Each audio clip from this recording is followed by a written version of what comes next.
the argument that I was making to the university students is that for a lot of people, it seems to be acceptable that older people, old age people, and people with disability should sort of accept assisted suicide, but then they are very disturbed when suicide is suggested for younger people. And my point was to try and say, well, actually, we should not make a difference, that we should prevent the suicide of young people for whatever reason. And we should also be preventing the suicide of disabled people for whatever reason. And we should be preventing the suicide of older people for whatever reason, because every single person is equal in value and in worth. Now, this is something that's being slowly undermined in our society.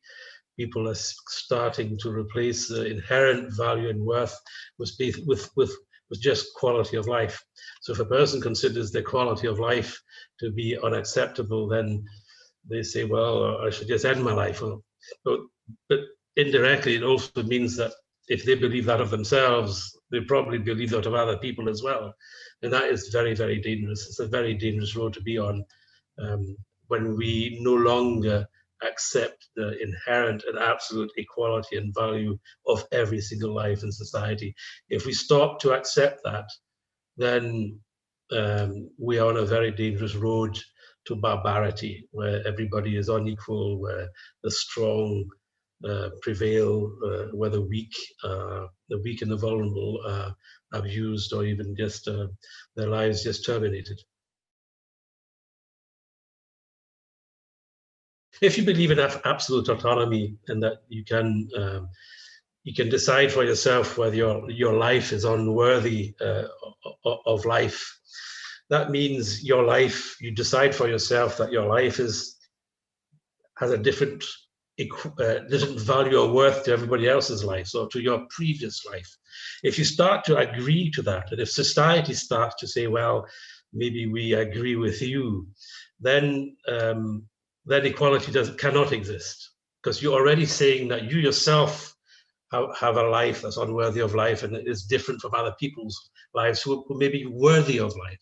So if you start to say this of yourself and then directly think of this about other people, you're undermining the whole concept of absolute equality and value and worth. Now, this concept of absolute equality of value and worth of every single life is the very basis of civilized society. Without this equality, there is no civilized society. We have a jungle, as I said, where the strong will probably abuse the weak.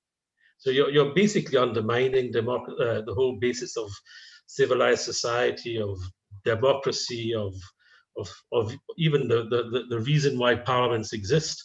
So this whole concept is completely undermined if you believe in absolute autonomy. Now, autonomy is important. I mean, in medical ethics, autonomy is really important. You decide for yourself whether you have an operation or not, or if you go to the dentist or not, and so on. But absolute autonomy, especially relating to when you say I want autonomy to decide for myself whether my value and worth, which is really the basis of society, has gone. That kind of autonomy cannot be accepted in a civilized society.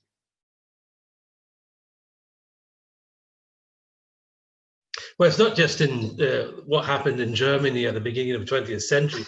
It's what happened in the Roman Empire a long time ago. It's what happened in many societies where slavery was accepted, where the killing of slaves was seen as less serious than the killing of other people.